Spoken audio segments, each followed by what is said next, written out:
السلام عليكم ورحمة الله وبركاته. أعوذ بالله من الشيطان الرجيم. بسم الله الرحمن الرحيم.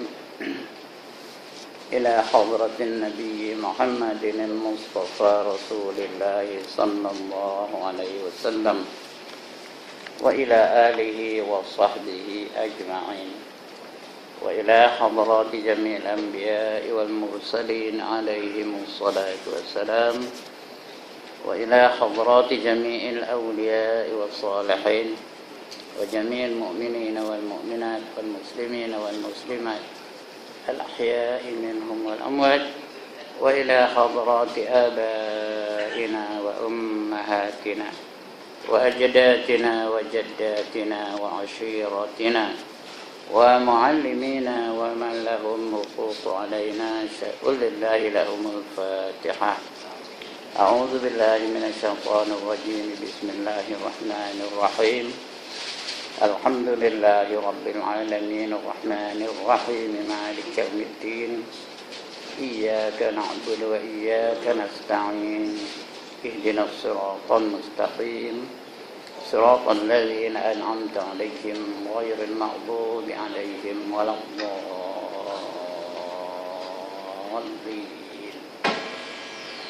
الحمد لله الذي هدانا لهذا وما كنا لنهتدي لولا أن هدانا الله، والصلاة والسلام على أشرف الأنبياء والمرسلين وعلى آله وصحبه أجمعين. رب اشرح لي صدري ويسر لي أمري واحلل عقدة من لساني يفقهوا قولي. سبحانك لا علم لنا إلا ما علمتنا إنك أنت العليم الحكيم، ولا حول ولا قوة إلا بالله العلي العظيم. أما بعد.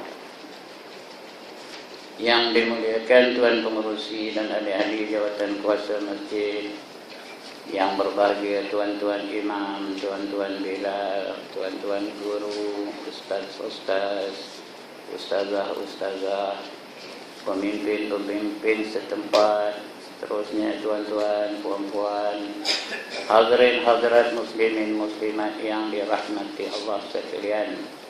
Alhamdulillah, setinggi-tinggi kesyukuran kepada Allah Subhanahu wa ta'ala kita panjatkan kerana malam ini diizinkannya kita untuk kita berada dalam masjid ini bagi menghadiri majlis ilmu yang telah terputus kendalian saya, telah terputus beberapa bulan disebabkan saya dibedah jantung. Cuma tak ada borak saja. Jantung dah dibedah, tak ada dibubuh ilmu, tak ada dibubuh iman, tak ada dibubuh hikmah. Tidak pula dibawa berjalan daripada Masjidil Haram kepada Masjidil Aqsa. Tapi berjalan bawa lama juga daripada IJN kepada rumah anak saya. Lepas itu dibawa daripada rumah anak saya ke rumah saya. Betul datang kemari malam ni. Ilmu tak bertambah, iman pun tak bertambah. Yang bertambah apa? Entahlah, tak tahu saya apa benda bertambah. Cuma alhamdulillah setakat ini boleh lagi ngajar. Masa dibedah tu darah yang masuk dalam badan saya ni darah acung ada, darah muniandi ada, darah sapuk biki ada, agak ada.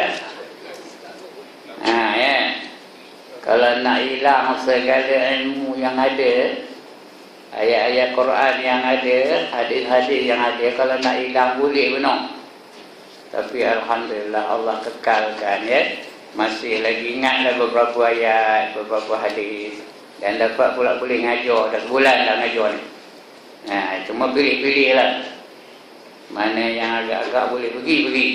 Mana yang tak boleh tak usah pergi. Itu sebab saya pergi masjid ini, tak pergi masjid baru. Pasal masjid baru tu siangnya saya dah 2 kali ngajar. Tak lalu 3 kali sehari, tak lalu. Paling banyaknya 2 kali sehari lalu. Dan hari ni, siang tadi sekali ngajar, malam ni sekali, 2 kali, okeylah. Buat masa ni. Tak ada ikut jadual dulu-dulu. Kalau jadual dulu-dulu, paling komannya 3 kali sehari. Kalau hari minggu 5 kali pun ada. Jadi hari pilih. Malam ni, dapat saya datang kembali. Alhamdulillah. Mudah-mudahan akan berterusan. Nak kata sihat sangat, tidak. Belum sihat benar. Luka yang di luar dah baik. Berkat kawan-kawan mendoa, bawa dan mereka kawan. Agaknya dah sebab itu. Luka pula luar tu dah baik. Yang dalam ni belum tahu lah. Dalam mana kita tahu kan? Lebih-lebih lagi kalau penyakit hati. Penyakit hati seperti riak, ujub, mana mau baik kecuali kalau kita tidak baik kan? Kalau kita tak usaha untuk membaikkan, keledar, tak ada mau yang baik.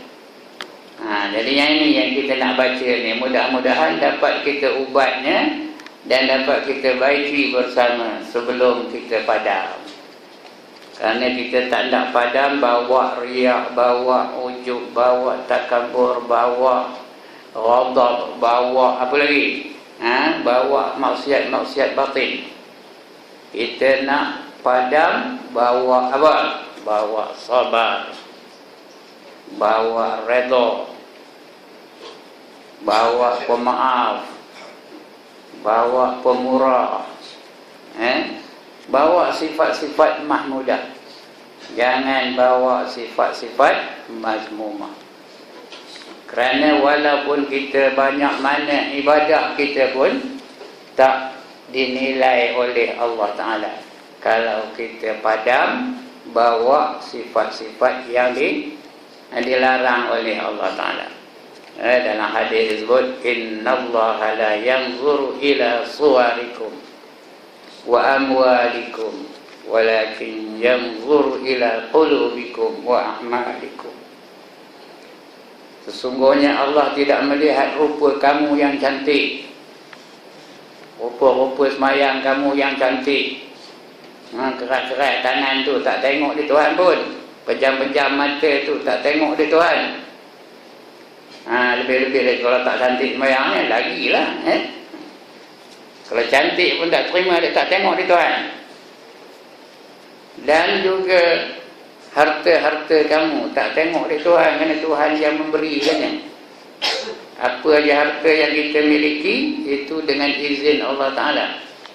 Jadi Tuhan tak tengok yang itu, tetapi Tuhan tengok hati-hati kamu. Dan juga amalan-amalan hati kamu, itu yang dalam pemerhatian Allah Subhanahu Wa Ta'ala. Itu sebab malam ni kita belajar bab penawar bagi hati.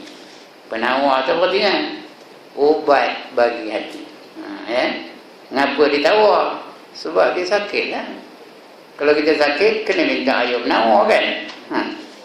Ini air penawar yang malam ni. Mudah-mudahan kita dapat untuk mengubati penyakit hati kita. Baik, muka surat berapa tuan-tuan? Tak ingat? Ya Allah, muka surat 1 kan? Berapa? 47 46. Lantak pada saya mana tahu. 47 baris ke-6. Bab ke-6. Alhamdulillah. Cakap dengan saya nak menyitu tau. Nak kuat. Oleh saya ni keturunan orang pekak. Tapi kenal saya, kenal keluarga saya, tahu lah. Tok saya yang paling pekak. Namanya Ibrahim juga. Gelar nama Ibrahim pekak. Ini cucunya Nurul lah ni. Cuma kalau orang mumpat saya sikit pun saya dengar. Okey. Bab yang ke-6. Pada menyatakan kasih akan kemegahan. Yo puji dia orang. Megah aja. Kembang aja hidung tu. Megah apa? Apa gelarnya kopi apa? Kembang tu. Ketiak tu anu aja. Kasih benar.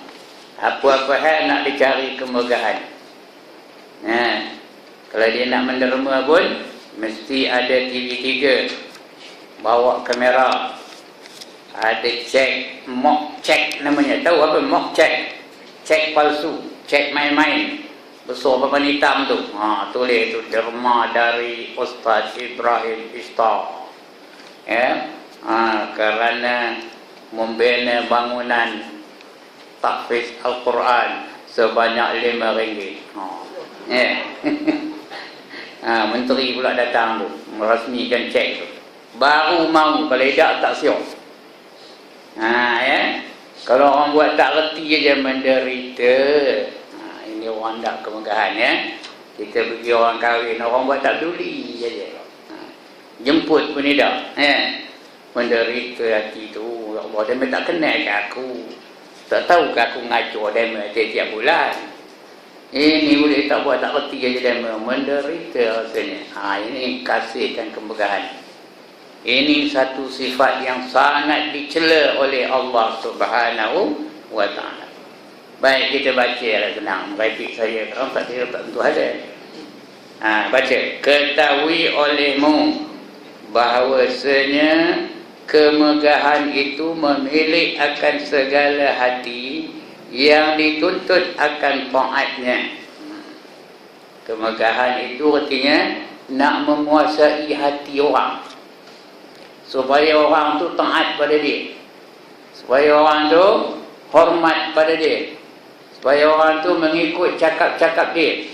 Ini dia Itu artinya kemegahan. Itu nak megah tu. Seperti kaya. Seperti kaya tu apa arti kaya? Memiliki akan harta benda yang banyak. Itu arti kaya. Memiliki harta benda yang banyak. Dan keduanya sebab bagi menunaikan akan keinginan dan menyampaikan kepada tujuan. Kedua-dua tadi, kemegahan dan kaya tadi, kedua-duanya diusahakan untuk menyampaikan kepada tujuan. Apa tujuannya? Nak megah atau nak kaya, maka dia usaha untuk mendapat kedua-duanya. Dan bahawasanya kasih akan kemegahan itu satu kelakuan yang dicela, satu kelakuan yang dibenci oleh Allah. Dicela itu artinya dibenci. Dibenci ini bukan benci setakat makruh, benci haram. Benci haram. Yang sebab bagi kebinasaan. Kemegahan ataupun mencari kekayaan tidak mengikut syariat itu, kedua-duanya dicela oleh Allah dan menyebabkan kebinasaan bagi pemiliknya. Orang kaya ni pun kalau tak kena gaya ni binasa. Kalau harta tu dari sumber yang haram, maka binasalah dia. Kalau dari halal, susah dia, bukan binasalah tapi susah. Halaluha hisabun wa haramuha iqabun. Harta kamu yang halal akan dihisab. Tetapi kalau dia haram, kamu akan diazab. Ini harta. Kedua-dua ini membinasakan. Kalau halal dihisab, cek satu persatu. Akibatnya lambat masuk syurga.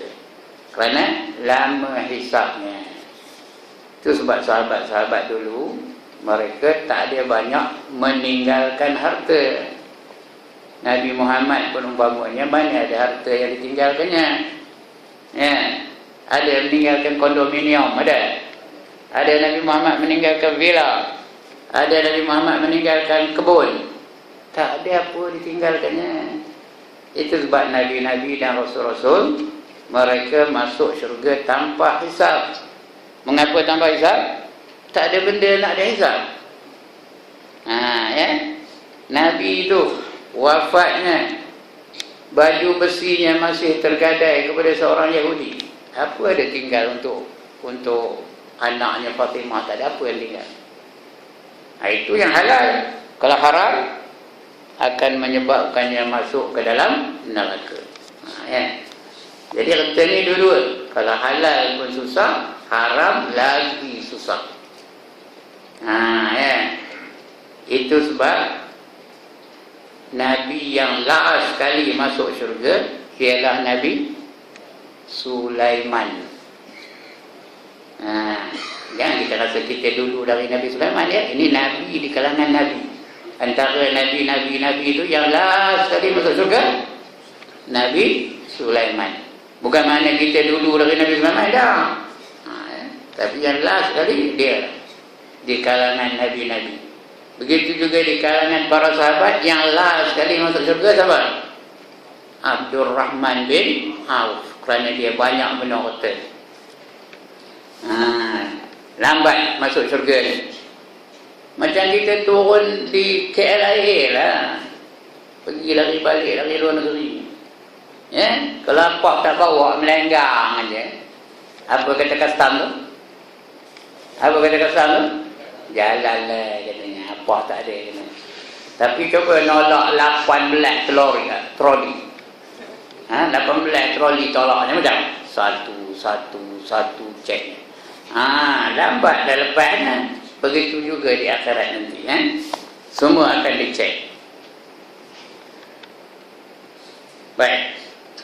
Firman Allah Ta'ala, tilka darul akhirah taj'aluha lilladzina la yuriduna 'uluwan fil ard wala fasada. Bermula negeri akhirat itu kami jadikan dia bagi mereka yang tiada berkehendak mereka itu akan ketinggian di atas muka bumi dan tiada akan kebinasaan. Negeri akhirat itu artinya syurga lah. Negeri akhirat yang baik, yang lazat, yang selamat, yang menggembirakan. Disediakan oleh Allah bagi orang-orang yang tak nak ketinggian di dalam dunia. Dia tak nak pangkat, dia tak nak kepujian, dia tak nak harta benda, dan juga dia tidak melakukan kebinasaan kepada orang lain. Ini orang yang dapat keselamatan hidup di akhirat. Ini Allah punya janji. Allah janji dalam surah Al-Qasas, ayat 83. Surah Al-Qasas ayat 83. Dari sekali kita baca. Tilka darul akhirah naj'aluha lilladzina la yuriduna 'uluwan fil ard wala fasada. Itulah dia negeri akhirat. Naj'aluha, kami jadikan, lilladzina, bagi mereka-mereka yang la yuridu, mereka tidak berkehendak kepada uluwan, ketinggian pangkat, ketinggian darjat, fil ard, di atas muka bumi ini, wala fasada, dan mereka tidak melakukan kebinasaan. Itu orang yang dapat negeri akhirat. Kalau kita hendak negeri akhirat, kita kena buat ini lah. Jangan buat sesuatu kerana hendak kemegahan. Jangan buat sesuatu kerana hendak ketinggian. Jangan buat sesuatu kerana hendak kebendaan. Dapatlah akhirat. Dapatlah ketinggian hidup di akhirat. Dapat pangkat di akhirat. Artinya bermula negeri akhirat itu kami jadikan bagi mereka yang tiada berkehendak mereka itu akan ketinggian di atas muka bumi dan tiada akan kebinasaan. Menghimpunkan Allah Ta'ala pada ini ayat akan menghendaki ketinggian dan menghendaki kebinasaan. Dikumpulkan sekali, hendak akan ketinggian dan hendak akan kebinasaan. Dan menerangkan ia akan bahawasanya negeri akhirat itu bagi mereka yang sunyi hatinya. Katanya tak ada, sunyi hati itu tak ada hati itu daripada kedua-dua kehendak itu. Dia tak hendak jadi membinasakan orang lain, dia juga tak hendakkan darjat di atas muka bumi ini. Dia tak hendak pangkat, dia tak hendak ketinggian, dia tak hendak pujian. Itu yang disediakan oleh Allah.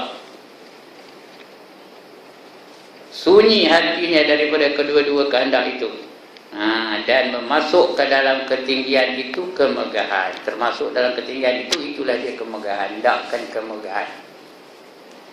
sahabat-sahabat dulu tak ada pun mencari kemegahan, tak ada. Mereka buat semata-mata kerana Allah Ta'ala. Ya, Khalid ibn al-Walid, dia datang Sayyidina Umar. Masa itu zaman Sayyidina Umar, Rasulullah dah wafat. Masa itu dia disanjung-sanjung, dipuja-puja, dianggap dia itu sebagai yang tak boleh binasa, oleh sahabat pada ketika itu. Sayyidina Umar takut orang memuja Khalid bin Walid tu macam memuja Tuhan pula jadi. Lalu dilucutkannya jawatan Khalid bin Walid sebagai panglima tentera Islam. Dilantik orang lain. Dihantar surat. Surat tu sampai kepada Khalid bin Walid. Dibaca Khalid. Tak berubah mukanya, elok macam ni. Betul dia simpan balik surat tu, dia terus berjuang sebagai panglima tentera. Terus dia berperang bersama-sama dengan sahabat lain.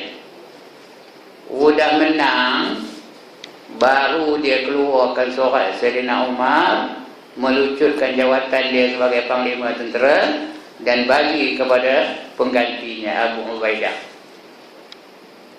Udah lama lepas tu tanya sahabat lain, kenapa kamu bingung benar Khalid? Yang kamu terus jadi berjuang, jadi panglima itu ngapa? Kalau kamu mati kan tak pasal dia. Bukan kerja kamu kata. Ngapa dah menang baru kamu bagi je. Baru kamu serahkan jawatan itu kepada Abu Ubaidah. Jawab Khalid ibn Walid, aku berjuang bukan kerana Umar. Aku berjuang bukan kerana ketinggian. Aku berjuang bukan kerana kepujian. Aku berjuang semata-mata kerana Allah. Itu Khalid ibn Walid. Sayyidina Umar sendiri ketika jadi khalifah, datang utusan daripada Rom nak berjumpa dengan Umar. Datang 2 orang nak berjumpa dengan Umar. Mana khalifah kamu, aku nak jumpa. Masa itu dia dah jadi khalifah, Amirul Mukminin. Mana khalifah kamu, kami nak jumpa. Datang orang tunjukkan seorang tengah tidur atas pasyur.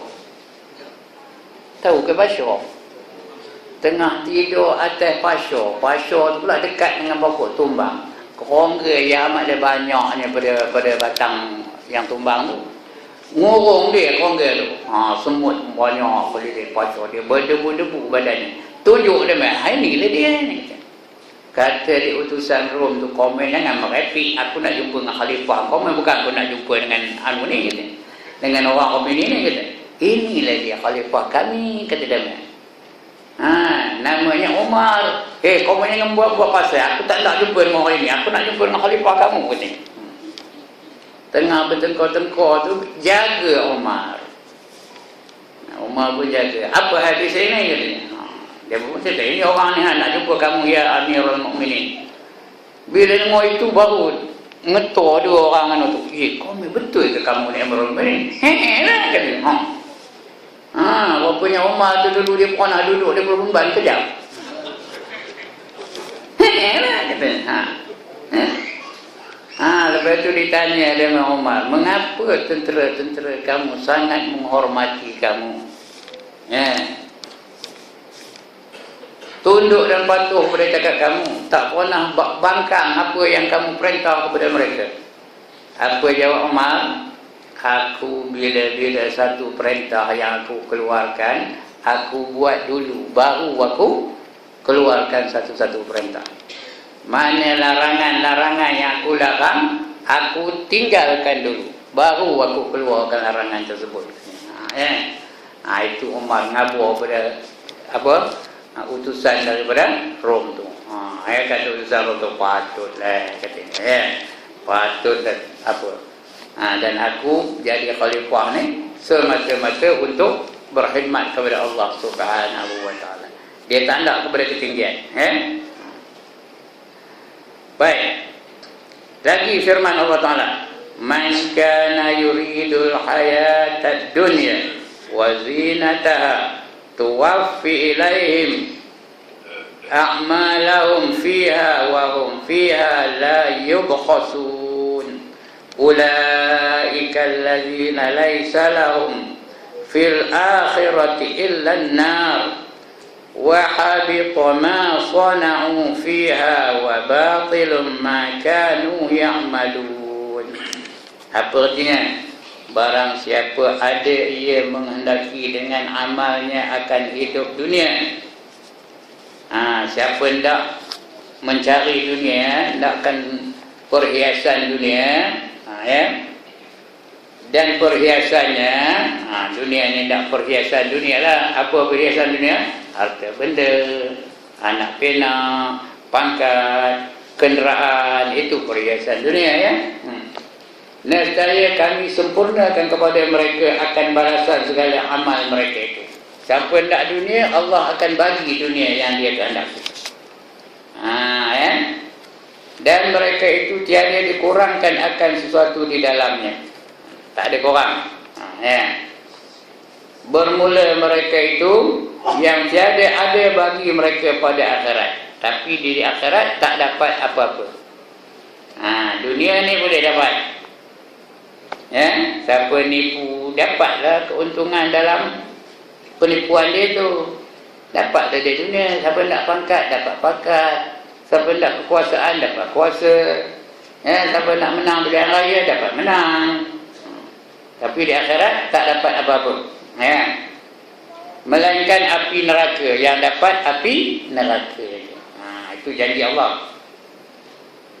Dan batal oleh barang yang memperbuat mereka itu. Habis tak dapat apa-apa. Maka tiada ada pahalanya di akhirat. Di akhirat tak ada pahala. Dan batal barang yang mengerjakan mereka itu dalam dunia daripada segala kebajikan. Apa saja kebajikan dalam dunia ini dia jadi batil. Tak dapat pahala. Tak dapat apa-apa balasan ganjaran dari Allah Subhanahu wa ta'ala. Kerana dia bertujuan untuk mendapatkan dunia, mendapat kemegahan, mendapat keuntungan, mendapat harta. Macam saya ngajar ni. Kalau semata-mata kerana nak envelope, apa macam? Macam? Dapatlah envelope lepas ni kan? Lepas ngajar tu tak ada lagi. Cikgu Dokri datang ni mana dia ni buka entokah, tutup entokah, buka bonet, tutup bonet, tengok tayar pusing keliling. Hai melepas lah aku malam ni envelope. Macam? Dapat envelope aja lah. Pahala tak ada apa di sisi Allah Subhanahu wa ta'ala. Tambah sekarang ni tuan-tuan tahu dah. Ustaz-ustaz sekarang dia dah macam artis tau. Iya ke dah? Dah macam artis. Dia boleh demand, if you don't give me this much, I'm not going to come. Kata dia. Nampak? Dia tak rega dah sekarang ni. Dia ripu kamu gajah, tak 300. Kata Damian lah, saya tidak entah. Padahal minyaknya tak sampai RM20 pun. Dari kampung kamu gajah, berapa kau?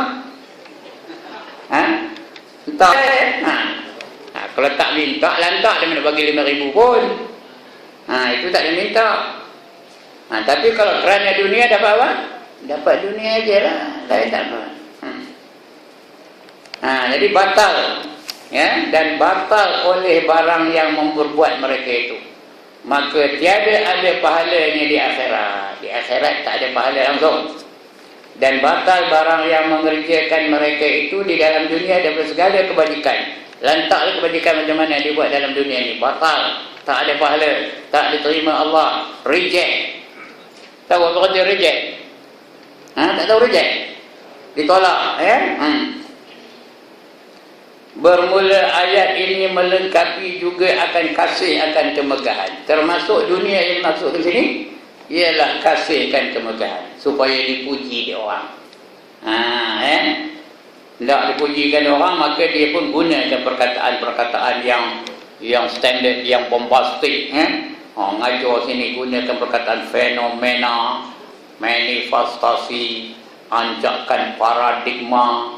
Yang sebenarnya orang yang nyangka pun tak tahu apa artinya. Saja nak bagi action saja. Nak bagi orang-orang, nak bagi sedap bunyinya. Biar tengangnya orang tengok, handai ustaz tu katanya. Tak sana itu orang otak lain tu, entah ke mana dalam apa namanya dia. Dia belajar entah apa kelulusannya tu katanya. Semata-mata nak pujian. Itu sebab saya ngajar ikut cara yang saya faham dan biar orang faham. Tak ada gunakan perkataan-perkataan yang jenis itu, fenomena lah, lagi apa, manifestasi, lagi organisasi, lagi apa, tak ada.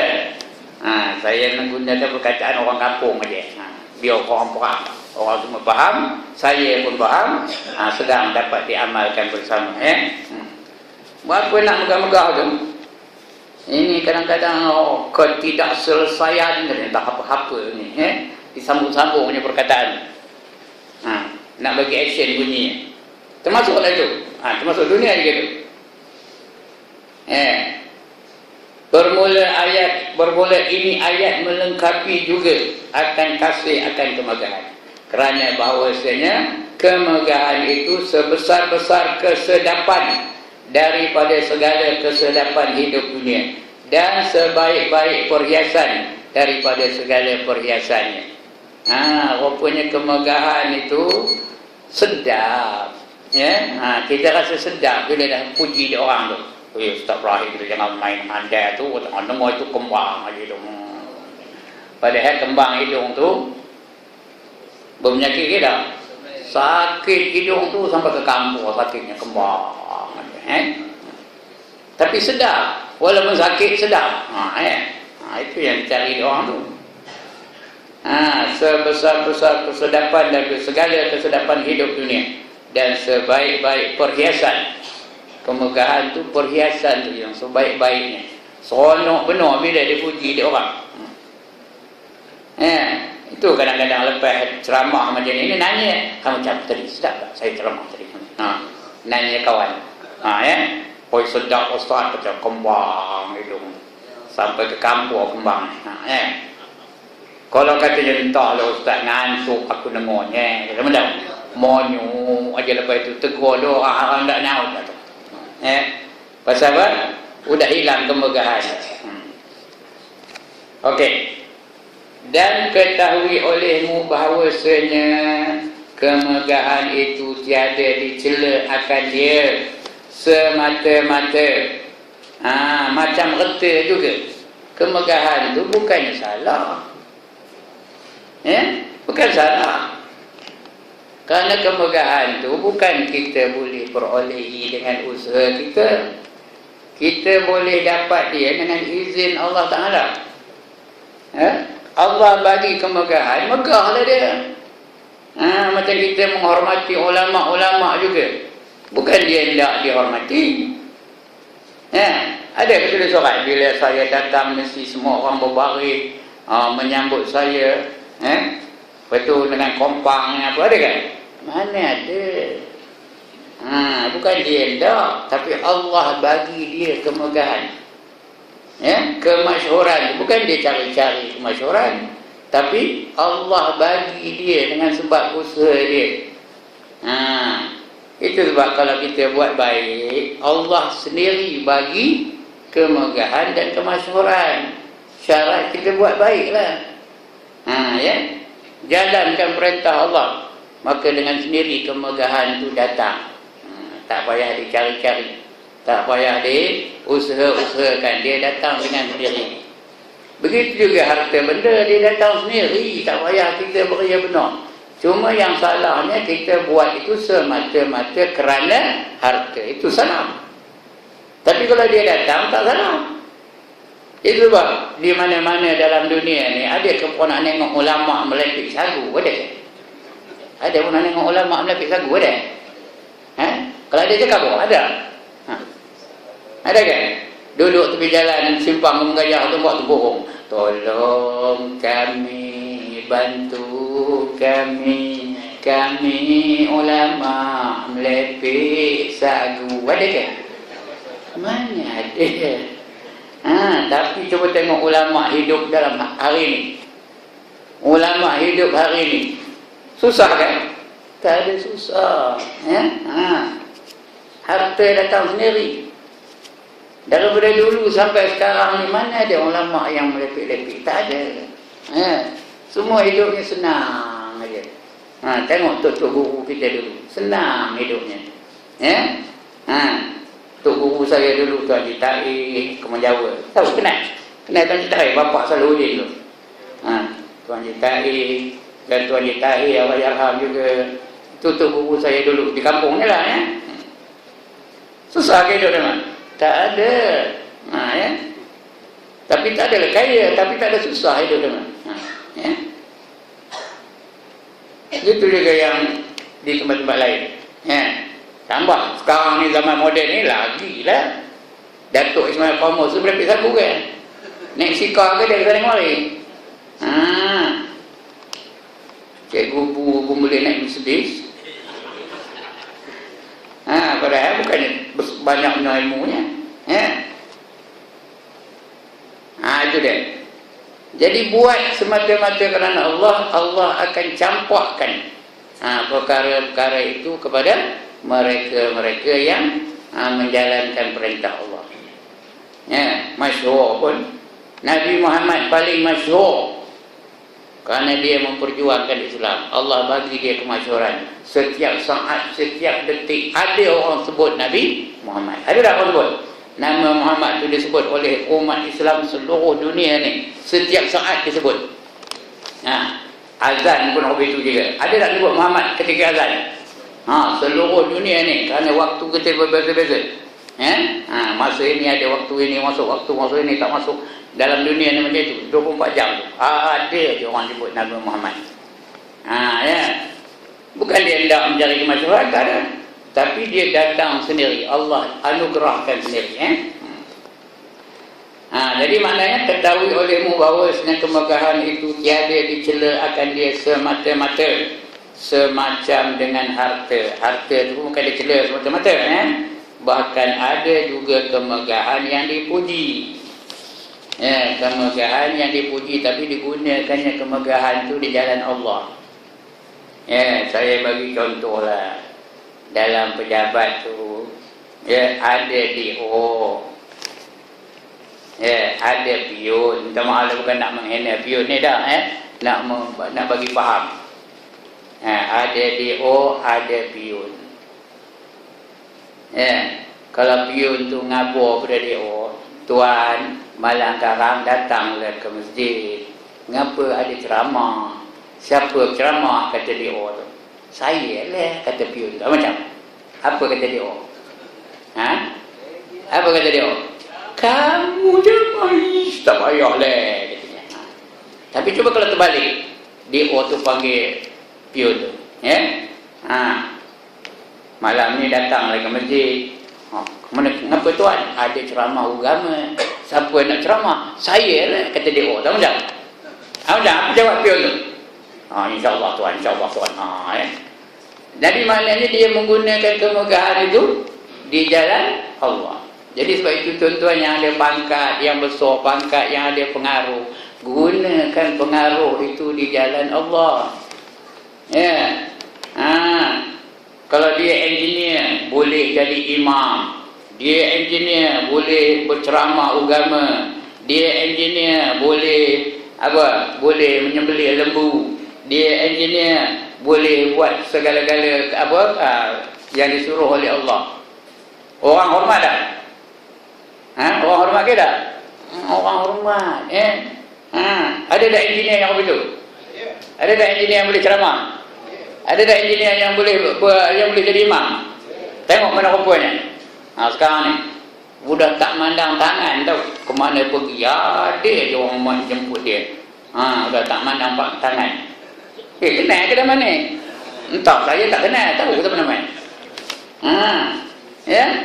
YDP kampor lah. Ke mana pergi, dah tak mandang tangan. Sabah, Sarawak, Masyarakat penuh. Dan sekarang ni dapat pula jadi ahli jawatan kuasa pusat. Nampak tu? Dia menggunakan kebolehan dia, menggunakan kemasyhuran dia, menggunakan pangkat dia untuk memperjuangkan Islam. Begitu juga lah yang lain-lain. Jadi tak adalah salah kemegahan tu, bukan salah pangkat tu, bukan salah harta tu, tapi digunakan dengan cara yang baik. Bahkan ada juga kemegahan yang dipuji dan berhajat kepadanya oleh manusia, seperti berhajat kepada sedikit daripada harta. Orang pun berhajat kemegahan ni, berhajat kepujian ni, berhajat kemasyhuran ni. Macam zaman Rasul lah. Zaman Rasul mula-mula yang mengikut, yang beriman dengan Rasul, yang beriman dengan Allah, golongan bawahan semata-mata.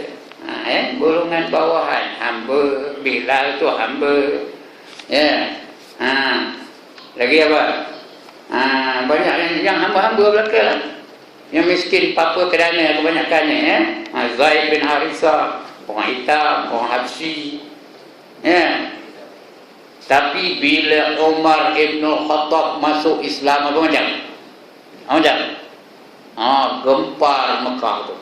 Umar dah Islam weh. Pasal Umar ni orang yang paling masyhur sebab penentangan dia terhadap Islam. Masyhur benar. Apa-apanya bila dia masuk Islam, gempar oleh Mekah. Umar dah Islam, Umar dah Islam, Umar dah Islam, Umar dah Islam. Macam hari ni lah. Kalau maulah kapal sing tu masuk Islam, ya Allah, tak tahu nak ngabur doa-doa lah mana tahu kan, tak mau dia. Mau dia masuk Islam, sorban dah ada, tak payah pakai sorban lagi tukar nama Ibrahim Singh kan, macam gempar tak Malaysia ni? Gempar jadi nak kabur daripada dia kebaikan Islam begini. Mana tahu kan, entah dia mau masuk Islam. Jadi nama dia tu yang dah siap masyhur tu, bila kita gunakan untuk Islam, dia akan menyemarakkan lagi nama Islam. Jadi maknanya kemegahan itu bukan dikeji semata-mata. Baik. Maka tiap-tiap kemegahan yang dikehendaki akan dia kerana menyampaikan kepada yang dipuji, maka iaitu dipuji. Seperti kemegahan seorang di sisi raja yang menolak ia dengan dia akan zalim, dan yang dapat ia dengan dia memberi nasihat akan raja itu. Kalau ada raja zalim, ada orang boleh bagi nasihatkan dia, raja tu hilangkan kezalimannya, dah tak jadi zalim, maka dia mau melaksanakan perintah Allah. Raja tu macam dipuji tak? Dipuji tak? Tak ada puji kan? Dipujilah. Macam sekarang ni kita puji raja apa? Sultan Man, Sultan Brunei. Kenapa nak puji dia? Dia banyak duit. Sebab dia nak melaksanakan hukum Islam, nak melaksanakan hudud. Kita puji dia. Pujian yang macam itu tak salah. Kita puji dia. Walaupun ada yang tak setuju, tapi kita puji dia kerana keberanian dia.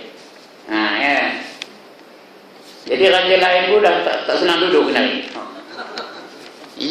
Tak senang duduk dia kenari. Udah Sultan Brunei pun nak melaksanakan hudud. Yang lainnya apa hal ni? Tak senang duduk dia mana?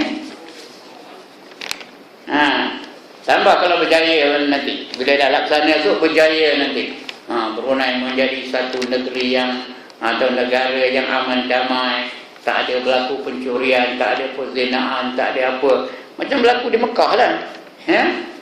Di Mekah, coba cari statistik berapa orang setahun yang didapati bersalah kerana mencuri di Mekah.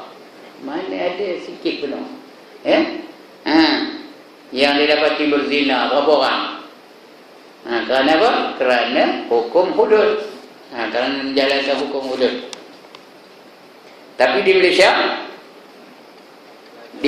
berapa perzinaan berlaku? Antara tahun 2002 hingga 2009, 8 tahun lebih kurang, tak kurang daripada 76,000 perempuan-perempuan di Malaysia ni melahirkan anak tanpa nikah. Purata sebulan 2,500. membawakan anak tanpa nikah. Semua agama lah ni, bukan orang Islam je, semua agama ya. Ini yang berlaku. Kerana apa? Kerana tak ada hudud. Kerana tak ada perintah Allah. Kerana perintah Allah ni kalau kita buat, yang pertama Allah tutupkan hati-hati orang lain itu untuk melakukan maksiat itu. Dia jadi pencegahan dari Allah. Nakallah Allah bagi datang dan pencegahan. Itu dia kita nak laksanakan hukum Islam tu. Jadi orang yang rajin dan nak melaksanakan hukum Islam tu, dia tetap dipuji. Pujian dia itu tidak salah. Memang disuruh. Jadi kita yang ada pangkat, yang ada kuasa, yang ada kedudukan, gunakan di jalan Allah Ta'ala. Maka pujian yang ada pada kita itu, atau kemegahan yang ada pada kita itu tetap dipuji. Baik. Kemudian kalau kita adalah penyakit itu, penyakit nak dipuji di orang, apa ubat? Ini ubatnya. Dan ketahui olehmu bahawasanya ubat bagi kasih akan kemegahan itu bersusun pada ilmu dan amal. Tak ubatnya nak ada ilmu, nak ada amal. Ilmu tu apa? Kita nak tahu apa dia binasanya kita apabila kita memiliki sifat inginkan kemegahan. Apa akan kita dapat? Apa balasannya? Siksanya macam mana? Dia berdosa, kita semua tahu berdosa. Siksanya macam mana di akhirat besok? Kalau kita buat semata-mata kerana mencari kemegahan. Ilmu itu nak ada. Yang kedua, latihan-latihan yang amalnya tu. Supaya kita tak ada lagi nak dipuji, tak nak buat sesuatu kerana pujian. Itu ilmu dan amal. Adapun ilmu, maka mengetahui ia akan segala kebinasaan yang bersegera di dalam dunia. Dia tahu kalau tidak kepujian dalam dunia, nanti dia akan binasa. Bersegera tu. Seperti dengki atasnya oleh manusia. Itu kita kejar itu tu. Kalau orang tu dipuji aja tiap hari, adalah orang yang dengki. Adalah orang